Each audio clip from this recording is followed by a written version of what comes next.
Hello student, आज अपन बात करने वाले ऑर्गेनिक केमिस्ट्री का एक बहुत ही इंपॉर्टेंट टॉपिक है इंडक्टिव इफेक्ट, जो अपनी जीओसी है जनरल ऑर्गेनिक केमिस्ट्री, उसका पार्ट है। तो आज अपन देखेंगे इंडक्टिव इफेक्ट, जिसको हिंदी में बोलते हैं प्रेरणिक प्रभाव।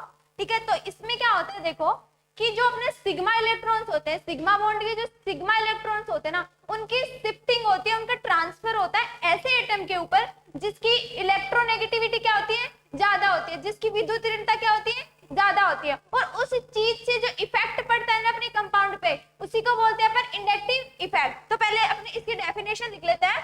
Shifting of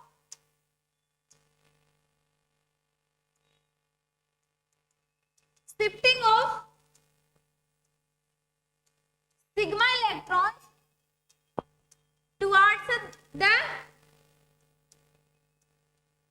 more electronegative atom, more electronegative विद्युत ऋणता एटम, इसी को क्या बोलते हैं अपना inductive effect, I effect.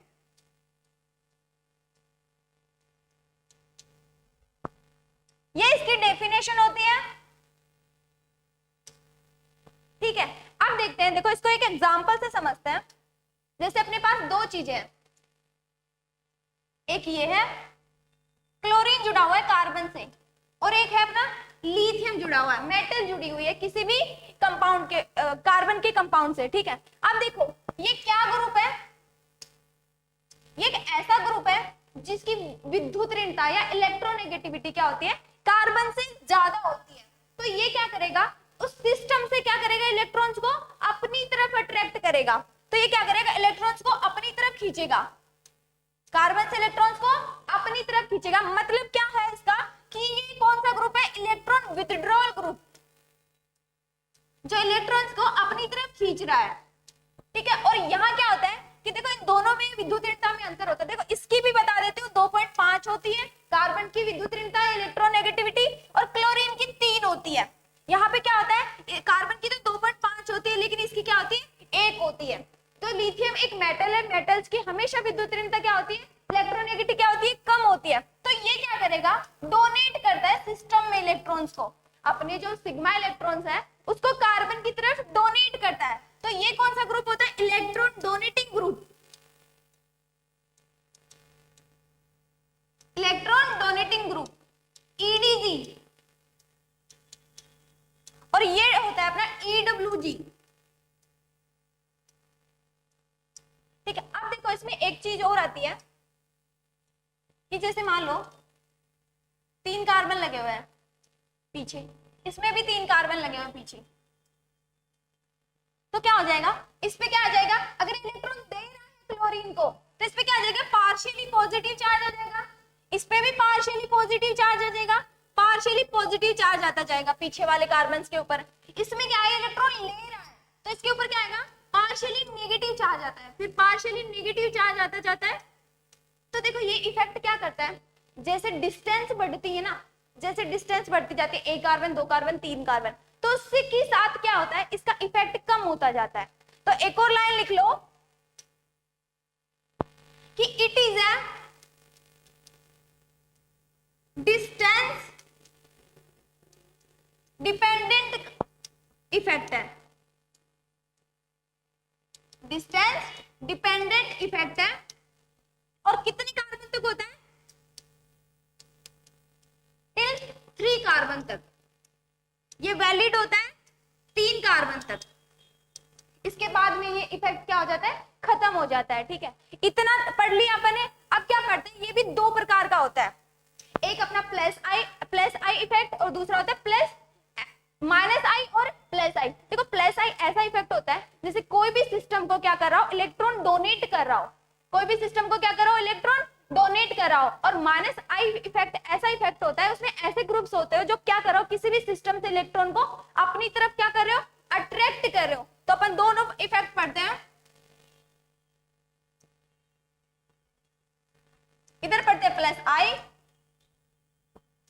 Minus आई।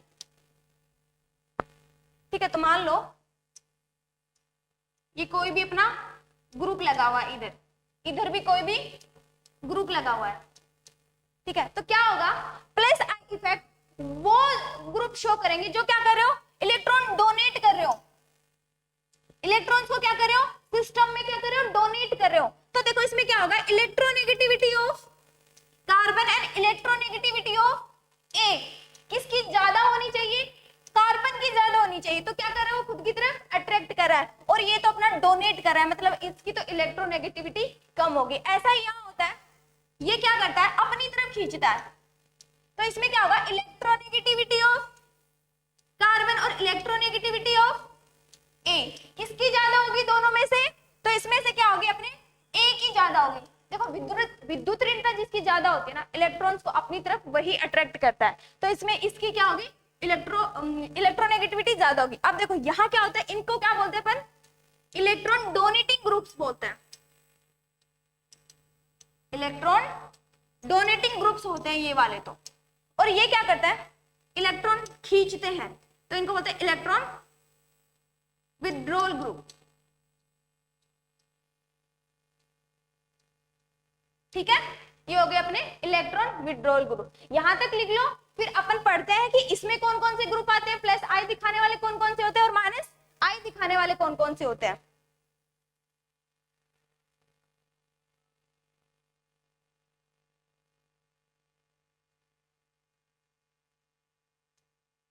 ठीक है, एग्जांपल्स पढ़ते हैं अपन इनके।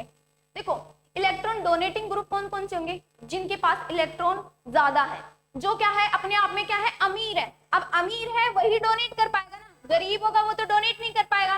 तो क्या कर देंगे, ऐसे ग्रुप होते हैं, जैसे मान लो CH2 है माइनस, ये क्या होता है, अच्छा डोनेटिंग ग्रुप होता है। क्यों होगा, क्योंकि देखो कार्बन की विद्युत ऋणता एक तो कम है और ऊपर से उसके पास नेगेटिव चार्ज है, मतलब वो क्या कर सकता है, इलेक्ट्रॉन को डोनेट कर सकता है। फिर आता है अपना NO2 सॉरी NH, फिर आता है अपना NH, फिर आते हैं अपने ऑक्साइड्स, फिर आते हैं अपने ऑक्साइड्स आते हैं, फिर आता है अपना C डबल बॉन्ड O, ठीक है। ये कौन से इफेक्ट पढ़ रहे हैं अपन, कौन से ग्रुप्स पढ़ रहे हैं जो प्लस आई इफेक्ट दिखाते हैं। फिर आता है अपना CH3, फिर आता है CH3 मतलब 3 डिग्री 2 डिग्री 1 डिग्री फिर 0 डिग्री, तो ये अपना 2 डिग्री है। फिर आता है अपना CH2 CH3 1, तो कार्बन की चारों वैलेंसीज पूरी हो रही है। फिर आता है अपना CH3, ये 0 डिग्री होता है। ये कौन सा होता है अपना 3 डिग्री 2 डिग्री 1 डिग्री और ये होता है अपना 0 डिग्री, ठीक है। फिर पढ़ते हैं अपन जो हाइड्रोजन है अपना, उनके 3 फॉर्म होते हैं, ट्रिटियम ड्यूटेरियम और हाइड्रोजन। तो सबसे पहले आता है ट्रिटियम, फिर आता है अपना ड्यूटेरियम और फिर आता है अपना हाइड्रोजन। ये हो गए वो ग्रुप्स जो क्या दिखाते हैं, प्लस आई इफेक्ट दिखाते हैं। अब अपन पढ़ते हैं जो क्या दिखाते हो, एक बार सब स्क्रीनशॉट ले लो।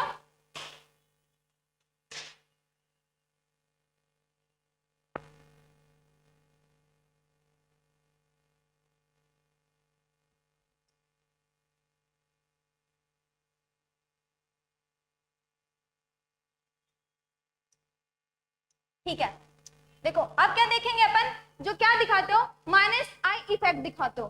तो सबसे पहले क्या होगा, देखो अपन एक ट्रिक से पढ़ेंगे इसको। तो सबसे पहले पढ़ेंगे कि ना ही फरान मतलब ना ही फरान, फिर दूसरा पढ़ेंगे ना ही ऋतिक, ना ही फरान ना ही ऋतिक ना ही हिमेश, ये ग्रुप से अपने, ना ही हिमेश और ना ही ओमपुरी सॉरी O2,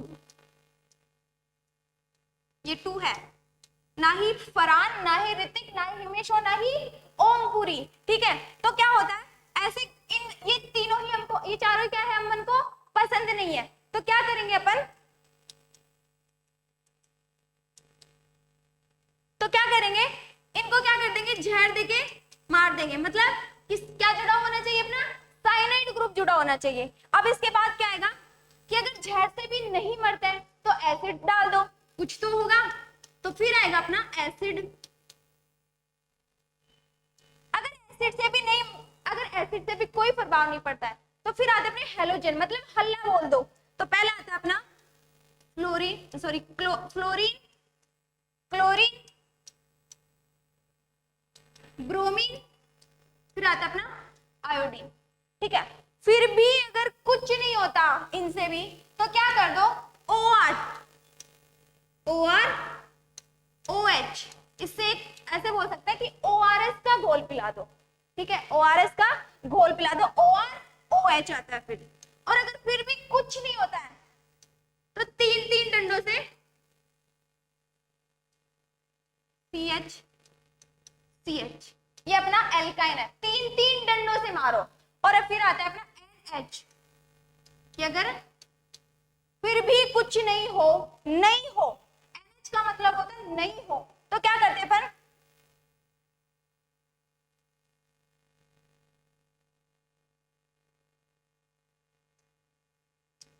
फिर भी अगर कुछ नहीं होता है तो आगे क्या लेते हैं, जो अपने हनुमान जी का गद्दा होता है ना, वो क्या है अपना बेंजीन रिंग। ठीक है, और अगर फिर भी कुछ नहीं होता है तो डबल बॉन्ड से दो दो डंडों से मारो। और अगर फिर भी कुछ नहीं होता है तो कुछ नहीं होगा, लास्ट में आता है अपना hydrogen.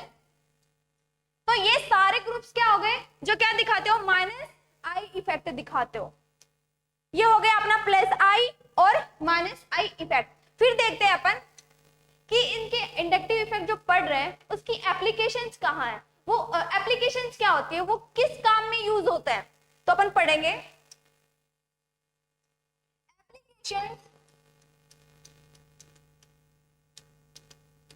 Of I effect, inductive effect, ये कहाँ कहाँ काम में आते हैं। तो देखो इसमें अपन क्या क्या चीज देखते हैं, स्टेबिलिटी ऑफ कार्बोकेटाइन। कार्बोकेटाइन क्या होता है, जो गरीब होता है, ऐसे ग्रुप्स लगे होने चाहिए जो क्या करते हैं, उसको इलेक्ट्रॉन देते हो, तो वो क्या होता है अपना कार्बोकेटाइन।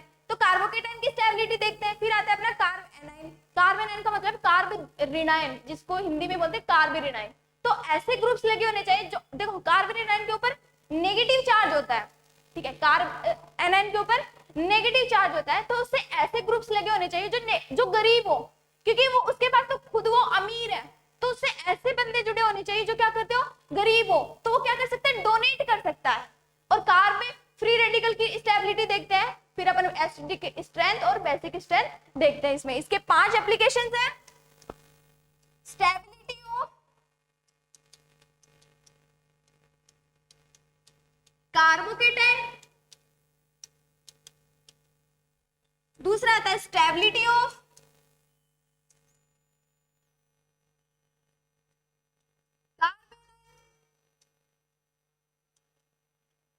इसको हिंदी में बोलते हैं कार्बोनाइन,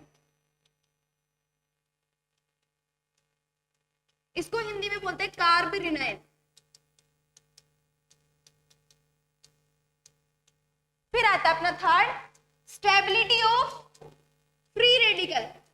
सिग्मा बॉन्ड के फ्री रेडिकल का मतलब होता है कि एक बॉन्ड के जो इलेक्ट्रॉन्स होते हैं ना, वो दोनों तरफ सिमिलर डिस्ट्रीब्यूट होता है, फ्री रेडिकल तब बनते हैं। ठीक है, फिर आता है अपना 4, एसिडिक स्ट्रेंथ। एसिडिक स्ट्रेंथ का पता लगाता है। और 5 में आती है अपना बेसिक स्ट्रेंथ। इन सारे ग्रुप्स की अपन इन सब चीजों की क्या देखते हैं, स्टेबिलिटी देखते हैं। वही होता है अपने इंडक्टिव इफेक्ट के एप्लीकेशंस। अब देखो कार्बोकेटाइन पता है क्या होता है, कार्बोनाइन, ऐसे ग्रुप जो गरीब हो, जिनको इलेक्ट्रॉन्स की जरूरत हो। कार्बोनाइन क्या होता है, ऐसे ग्रुप्स जो अमीर हैं, जिनको जरूरत नहीं है, वो खुद देना चाहते हैं, डोनेट करना चाहते हैं। और फ्री रेडिकल जिनके ऊपर क्या होता है, जैसे एग्जांपल देख लो, ये अपना एल्किल ग्रुप है, इसके ऊपर फ्री रेडिकल है, मतलब एक इलेक्ट्रॉन होता है एक्स्ट्रा, ठीक है, फ्री इलेक्ट्रॉन होता है जो क्या कहते हैं बॉन्ड बनाने के लिए रेडी होता है। तो ये भी एक तरीके से कार्बोनाइन की उसमें आता है, कार्बोकेटाइन की उसमें आता है। फिर आता है अपना एसिडिक स्ट्रेंथ। देखो एसिडिक स्ट्रेंथ और बेसिक स्ट्रेंथ का मतलब होता है कि ऐसे ग्रुप जो क्या करते हो, आसानी से H+ निकालते हो। ऐसे ग्रुप्स जो क्या करते हो, इजीली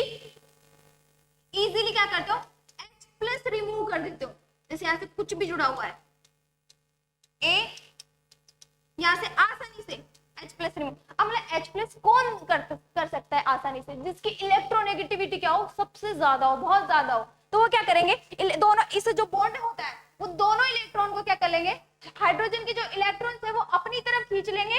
तो क्या हो जाएगा, उसकी वो H प्लस के रूप में निकल जाएगा, मतलब हाइड्रोजन के पास एक भी इलेक्ट्रॉन नहीं बचता है। तो ऐसे ग्रुप जो होने चाहिए जो आसानी से वो कर सके। अब अपन एक एक क्वेश्चन करते हैं सब पे, फिर अपना इंडक्टिव इफेक्ट खत्म हो जाएगा। तो क्वेश्चन करो।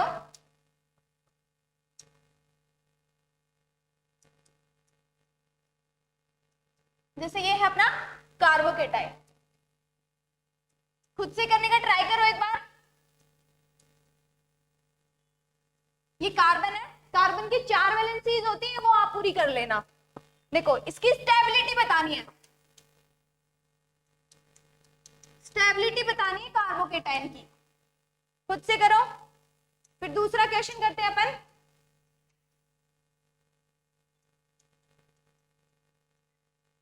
कार्बन सबके एक एक एग्जांपल देख लेते हैं, फिर कार्बोनाइन की स्टेबिलिटी देखते हैं।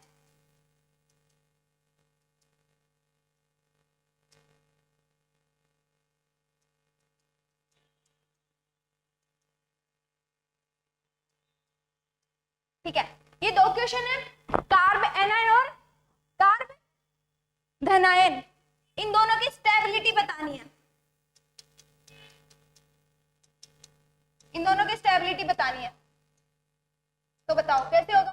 देखो ये क्या है, अपना कार्बोकेटाइन है, इसके पास इलेक्ट्रॉन्स की कमी है, इस कार्बन के पास क्या है, इलेक्ट्रॉन्स की कमी है। तो क्या करना चाहिए, इससे ऐसे ग्रुप्स जुड़े होने चाहिए जो क्या करते हो, इलेक्ट्रॉन्स डोनेट करते हो। तो देखो कार्बन कार्बन जो अपने एल्किल ग्रुप होता है वो तो डोनेट करता है, तो क्या करेंगे, डोनेट करेंगे इसको। यहाँ पे 3 ग्रुप डोनेट कर रहे हैं, यहाँ पे तो 2 ही ग्रुप डोनेट कर रहे हैं, और यहाँ पे तो एक ही कर रहा है, और यहाँ पे तो कुछ भी नहीं कर रहा।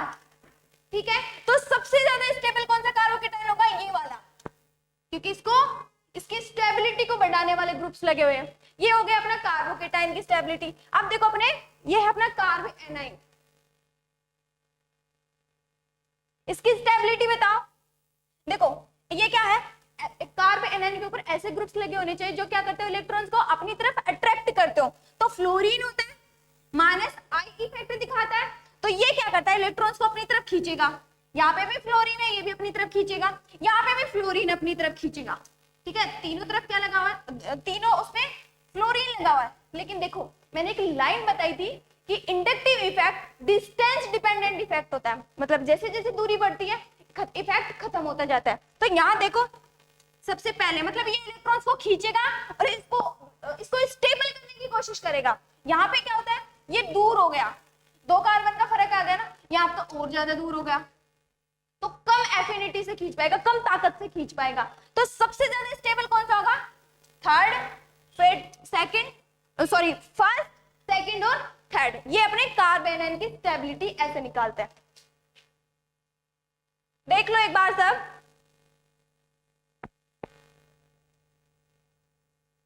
चलो आगे चलते हैं, ये हो गया अपना। अब फ्री रेडिकल भी देख लेते हैं। Free radical same as carbocation, फिर भी देख लेते हैं।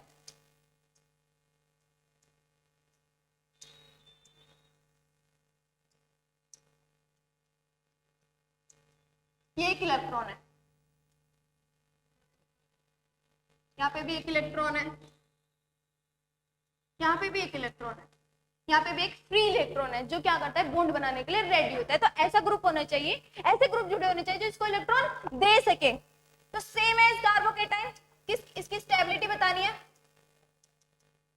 क्या होगा, इलेक्ट्रॉन देने वाले ग्रुप लगे हुए हैं, 3 लगे हुए हैं, यहाँ पे 2 ही है और यहाँ पे तो एक ही है, यहाँ पे तो है ही नहीं। तो पहले कौन सा स्टेबल होगा, थर्ड, फिर सेकंड, फिर third, sorry first, second, third और फोर्थ सबसे लीस्ट स्टेबल है। ये हो गया अपना फ्री रेडिकल। 2 और बचे, एसिडिक स्ट्रेंथ और बेसिक स्ट्रेंथ, उन पे भी क्वेश्चन कर लेते हैं।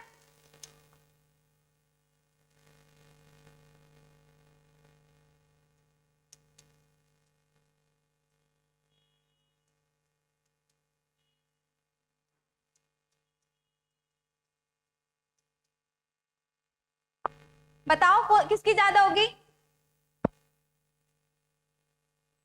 और लगा दो, एक दो OH लगा दो, COOH लगा दो और एक CH3। कार्बन की 4 वैलेंसीज आप पूरी कर लेना। अपने पास 4 ग्रुप है, उनकी क्या बतानी है अपन को, एसिडिक स्ट्रेंथ बतानी है कि सबसे ज्यादा एसिडिक कौन सा होगा। अब मैंने एक चीज बताई है,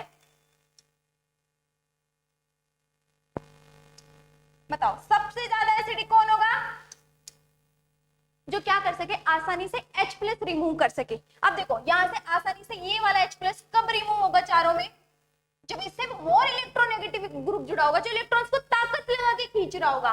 तो देखो यहाँ पे NO2 ग्रुप होता है, माइनस आई दिखाता है, यहाँ पे क्लोरीन भी माइनस आई दिखाता है, यहाँ पे OH भी माइनस आई दिखाता है, यहाँ पे CH3+ आई दिखाता है। तो तुम्हें पता है कि ये तो सबसे लीस्ट होगा, मतलब ये देखो ऑलरेडी इलेक्ट्रॉन दे रहा है तो आसानी से H+ कैसे निकाल सकता है। तो क्या होगा, इनमें देखो, इनमें भी मैंने ऑर्डर लिखवाया है, NO2 I और फिर OH। तो सबसे पीछे कौन सा होता है अपना, ये वाला है। तो सबसे ज्यादा स्टेबल कौन सा होगा, फर्स्ट, क्योंकि NO2 क्या कर रहा है, इलेक्ट्रॉन्स को अपनी तरफ खींच रहा है, क्लोरीन भी खींच रहा है, लेकिन ये ऑर्डर में क्या आता है, पीछे आता है इसके, और OH इलेक्ट्रॉन्स को खींच रहा है। तो इसमें होगा फर्स्ट, सेकंड, थर्ड, फोर्थ। ये क्या अपनी एसिडिक स्ट्रेंथ का वो है। एक और क्वेश्चन कर लेते हैं, बेसिक स्ट्रेंथ।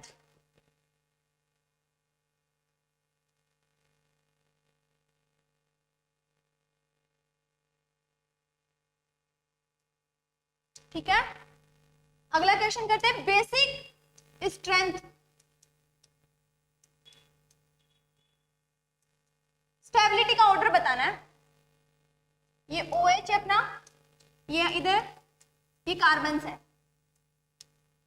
ये OH है, इधर 2 कार्बन है, ये अपना OH है, एक ही कार्बन है। ठीक है, कार्बन की वैलेंसी पूरी कर लेना। देखो क्या होगा, जो आसानी से H+ नहीं निकाल पाएगा वो क्या होगा, अपना बेसिक, सबसे ज्यादा स्टेबल बेस होगा जो आसानी से H+ नहीं निकाल पाएगा। तो इसमें क्या है, देखो ये देखो क्या है इसके अंदर, कि ये इसको डोनेट कर रहा है, क्या कर रहा है, डोनेट कर रहा है। तो क्या होगा, ये आसानी से H+ नहीं निकाल पाएगा, मतलब इसको देने वाले हैं तो इसको क्या जरूरत है, इस वाले इलेक्ट्रॉन को लेने की। ठीक है, तो सबसे ज्यादा स्टेबल ये होगा, जो आसानी से नहीं निकाल पाएगा वो सबसे ज्यादा स्टेबल होगा बेसिक स्ट्रेंथ में। यहाँ पे क्या होगा, 2 ग्रुप लगे हुए हैं तो आसानी से नहीं निकाल पाएगा H+, यहाँ पे भी तो एक ही लगा हुआ है, तो सबसे ज्यादा स्टेबल ये होगा बेसिक स्ट्रेंथ में, फिर सेकंड होगा, फिर सबसे लीस्ट होगा। ये अपना इंडक्टिव इफेक्ट हो गया। इसके बाद आता अपना मेसोमेरिक या रेजोनेंस इफेक्ट, जो अपन अगली क्लास में पढ़ेंगे। Thank you so much.